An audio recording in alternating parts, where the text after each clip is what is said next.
The wolf pup made no sound when they found him, not because he couldn't, but because he had learned that silence was safer than being heard.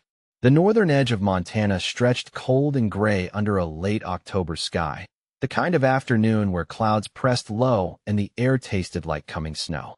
A ranger named Marcus was checking trail markers near the wilderness boundary when he noticed movement that didn't belong, a dark shape tucked against the base of a pine tree, barely distinguishable from the shadows pooling there. He approached slowly, boots crunching over brittle leaves, and when he got close enough to see clearly, his breath caught.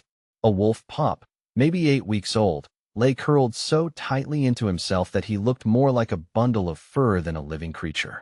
His eyes were open but distant, staring at nothing, and his ribs pressed sharp against his sides. Marcus knelt, speaking softly, but the pup didn't react. No growl, no whimper, no attempt to flee. Just that hollow, empty stare.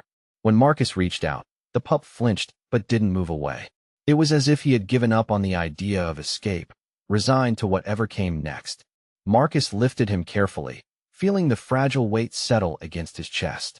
The pup's body was cold, his breathing shallow, and beneath the matted fur, Marcus could feel the rapid, erratic beat of a heart that had been working too hard for too long. He wrapped the pup in his jacket and carried him back to the ranger station, moving quickly through the dimming light. The entire walk, the pup remained silent, pressed against him with a stillness that felt wrong, unnatural. Wolves were vocal creatures, even the youngest ones.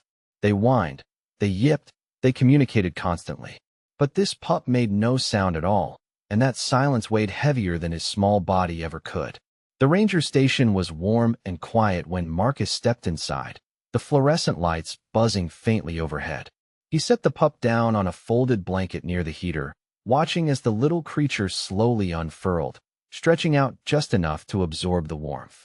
His eyes were still distant, still guarded, as if he were looking through the room rather than at it. Marcus called the local wildlife rehabilitation center, explaining what he'd found and the strange, unsettling silence that surrounded the pup. They promised to send someone by morning, but for now, the pup was his responsibility. He set out water and a small dish of softened kibble, placing it within reach. The pup didn't move toward it. He only watched, his gaze flicking between Marcus and the food as if waiting for permission he didn't know how to ask for. Marcus nudged the bowl closer, speaking in low, soothing tones, but the pup remained frozen. It wasn't defiance. It was something deeper, a learned hesitation born from a world that had taught him to expect nothing good. Eventually, hunger won. The pup crept forward, belly low to the ground, and ate in quick, desperate bites, pausing every few seconds to glance around, as if expecting the food to be taken away. When he finished, he retreated to the far corner of the room, curling back into that tight, defensive ball. Marcus sat on the floor a few feet away, giving him space, watching the shallow rise and fall of his breathing. The silence between them felt vast, filled with questions Marcus didn't know how to answer. What had happened to this pup? Where was his pack? And why had he learned to survive without making a single sound? The rehabilitation specialist arrived early the next morning, a woman named Claire who had spent years working with wolves and knew their behavior better than most. She knelt beside the pup, her movements slow and deliberate, and began a gentle examination. The pup didn't resist, but he didn't relax either. He simply endured, his body tense, his eyes fixed on some invisible point beyond her. Claire checked his vitals, his hydration, the condition of his coat and teeth. Physically, he was malnourished and exhausted, but there was nothing to explain the silence. His vocal cords were intact, his throat showed no signs of injury or illness. There was no medical reason for him not to make a sound. When she finished, she sat back, her expression thoughtful and concerned. She explained to Marcus that wolf pups learned vocal communication from their pack, from their mother and siblings, through constant interaction and reinforcement. If a pup was separated too early, or if something traumatic happened during those critical weeks, he might stop vocalizing altogether. Not because he couldn't, but because he had learned that silence was the only response that kept him safe. The pup had been conditioned by fear, by isolation, by a world that hadn't responded when he cried out. And now, even surrounded by warmth and safety, he couldn't remember how to use his voice. Claire made arrangements to transport him to the rehabilitation center, where he could receive specialized care and, hopefully, learn to trust again. But as she prepared to leave, she paused, looking back at the small, silent figure curled in the corner. There was something in his eyes that troubled her, a depth of resignation that didn't belong in something so young. The rehabilitation center was larger than Marcus's station, filled with enclosures designed to mimic natural habitats and staffed by people who understood the delicate balance between care and independence. The pup was placed in a quiet space away from the other animals, given time to adjust without the pressure of new stimuli. For the first few days, he barely moved. He ate when food was provided, drank when water was placed nearby, but he showed no curiosity, no playfulness, none of the behaviors typical of a healthy wolf pup.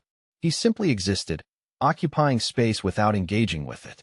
Claire visited him often, sitting outside his enclosure and speaking softly, letting him grow accustomed to her presence. She brought toys, soft balls, and knotted ropes, things designed to spark interest, but the pup ignored them. He watched her with those same hollow eyes, acknowledging her existence but offering nothing in return. Then, on the 5th day, something changed. Claire arrived to find the pup standing near the fence, his posture more alert than it had been. He wasn't looking at her. He was looking past her, toward the adjacent enclosure where an older wolf named Coda lived. Coda was a permanent resident, a wolf who had been injured years ago and could no longer survive in the wild. He was calm, patient, and had a presence that seemed to settle the air around him. Claire watched as the pup pressed closer to the fence, his nose twitching as he caught Coda's scent. For the first time since his arrival, there was something in his expression that resembled interest. Claire made a decision that went against standard protocol. She opened the gate between the enclosures, allowing the pup to approach Coda on his own terms. The older wolf didn't move, didn't react with aggression or dominance. He simply sat, watching the small figure creep toward him with cautious, trembling steps. When the pup was close enough, he stopped, lowering his head in a gesture of submission. Coda leaned forward and touched his nose gently to the pup's forehead, a gesture of acceptance that needed no sound to convey its meaning. The pup's body relaxed for the first time in weeks. He sank down beside Coda, pressing his small frame against the older wolf's side, and closed his eyes. Coda didn't move away. He simply remained there, steady and grounding, offering the kind of presence the pup had been missing since the day he was separated from his pack. Claire watched from a distance, her heart tightening at the sight. The pup had found something he couldn't articulate, something he had been searching for without knowing how to ask. He had found a pack, even if it was just one wolf who understood what it meant to be broken and still whole. Over the following weeks, the pup began to change. He followed Coda everywhere, mimicking his movements, learning from his calm, deliberate behavior. When Coda walked the perimeter of the enclosure, the pup walked beside him. When Coda rested in the shade, the pup curled up nearby. Slowly, the hollow look in his eyes began to fade, replaced by something warmer, something that resembled hope. But he still didn't make a sound. Not a whine, not a bark, not even the soft chuffing noises wolves use to communicate contentment. The staff monitored him closely, documenting his progress, his growing confidence, his deepening bond with Coda. They tried various techniques to encourage vocalization, playing recordings of wolf calls, introducing situations that typically prompted responses, but nothing worked. The pup remained silent, as if his voice had been buried so deep that he no longer remembered where to find it. Then, one evening, something unexpected happened. Claire was conducting a routine check when she heard a sound that made her freeze. It was faint, barely more than a whisper, but it was unmistakable. A soft, tentative howl, fragile and uncertain, rising from the enclosure where the pup and Coda rested. She moved quickly but quietly, approaching the fence just in time to see the pup sitting beside Coda, his head tilted back, his mouth open. He was trying to howl, mimicking the older wolf's posture, but the sound that emerged was broken, hesitant, as if he were testing whether his voice still existed. Coda responded with a low, encouraging rumble, and the pup tried again. This time, the sound was stronger, more defined, a small but genuine howl that echoed softly through the enclosure. Claire felt tears prick her eyes as she watched the pup discover his voice, guided by the patient presence of a wolf who had never demanded anything from him. The breakthrough marked the beginning of a new phase. The The pup began vocalizing more frequently, practicing the sounds he had forgotten, learning the language of his species through Koda's gentle guidance. His howls grew stronger, more confident, and with them came other sounds, playful yips, low growls during mock fights, the soft whines that signaled affection and trust. He was becoming what he was always meant to be, not by force, but by being given the space and the pack he needed to heal. Marcus visited often, standing outside the enclosure and watching the transformation with quiet amazement. The pup who had been silent and broken now moved with purpose, his body language expressive, his voice clear. When he saw Marcus, he approached the fence, his tail wagging slightly, a gesture of recognition that carried more weight than words ever could. The question now wasn't whether the pup could survive, it was whether he was ready to return to the wild. The staff began preparing for the next phase, evaluating his skills, his instincts, his ability to function independently. They introduced him to larger spaces, more complex environments, situations that required problem-solving and adaptability. The pup excelled, moving through each challenge with a combination of learned behavior and natural instinct.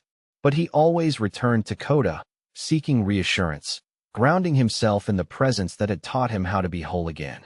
The decision to release him came after months of careful observation.